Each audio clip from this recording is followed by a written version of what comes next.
So hi everyone, this is me Surabhi और आज की वीडियो में हम बात करने वाले हैं कि अपने स्ट्रेस को किसी और को कैसे दें। How to transfer your stress from yourself to another one. तो हुआ ये कि पिछले 3 महीने से जो मेरी रूम ओनर है मुझे कह रही है कि फ्लैट खाली कर दो क्योंकि मुझे ये अपने लिए चाहिए। 3 महीने से, जबकि रेंट एग्रीमेंट 11 महीने का है। उसके रिक्वेस्ट करने पे आई थॉट कि चलो उसको जरूरत है तो आई शुड सफर, क्योंकि सफर तो मुझे करना पड़ेगा ना। मुझे दूसरा रूम ढूंढना है, ब्रोकरेज देनी पड़ेगी दोबारा से, लेके फिर दूसरी जगह शिफ्ट होने में मेरा जो 2-3 दिन का टाइम खराब होगा, पैकिंग से लेके फिर वहां पे पैकिंग करने, पैकिंग को खोल के वहां पे सब कुछ सेट करने में 2-3 दिन का मेरा जो काम खराब होगा सो होगा ही, लॉस होगा। सारी चीजों को देखते हुए भी मैंने उसकी बात सुनी कि चलो ठीक है, वो कह रही है उसको जरूरत है तो मैं चेंज कर देती हूँ। मैं चाहती तो मैं नहीं करती, पर फिर भी मैंने सोचा कि चलो उसको जरूरत है तो मैं कर देती हूँ।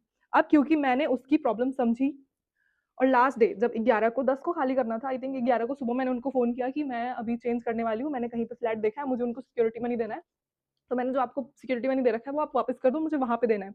एंड सी वाज लाइक, नहीं, मैं नहीं दूंगी, क्योंकि आप जब तक मुझे की हैंड ओवर नहीं करोगे मैं आपको सिक्योरिटी मनी नहीं दे सकती।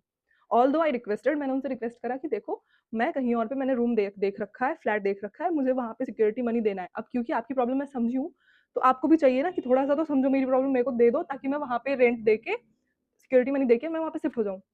पर उसने मेरे को 11 को मैंने सुबह फोन किया, उसने मेरी नहीं रिस्पॉन्स लिया। 12 को फोन किया, नहीं रिस्पॉन्स दिया। 13 को, आज 14 तारीख है, कल रात को मेरे को इतना स्ट्रेस हो रहा था कि अरे यार मैं शिफ्ट तो करना ही है, वो उधर से सिक्योरिटी मनी भी नहीं दे, ऑल दो कि मुझे पता है कि मैं सिक्योरिटी मनी दे के मैं वहां पे शिफ्ट हो सकती थी। पर भाई जब मैं सफर कर रही हूँ उसके लिए, उसकी वजह से मैं सफर कर रही हूँ, तो उसको भी तो थोड़ा सा कॉम्प्रोमाइज करना चाहिए ना, जबकि मैं इतना ज्यादा कॉम्प्रोमाइज कर रही हूँ। पर उसने नहीं करा। और कल रात को मेरे को बहुत ज्यादा स्ट्रेस हो रहा था, फिर मैंने सोचा कि इतने सारे स्ट्रेस का मैं क्या करूँ क्या करूँ क्या करूँ। फिर मेरे खुराफाती दिमाग में एक आइडिया आया। फिर पता है मैंने क्या किया, मैंने उससे सिक्योरिटी मनी नहीं मांगा दोबारा, मैंने उसको इस महीने का रेंट भेज दिया। अब सुबह से वो स्ट्रेस में है कि अब तो खाली नहीं होगा। और अब मैंने सोच लिया कि अगले 3 महीने तक खाली नहीं करूंगी जब तक 11 महीने का एग्रीमेंट खत्म ना हो जाए। मैं, I will not suffer alone.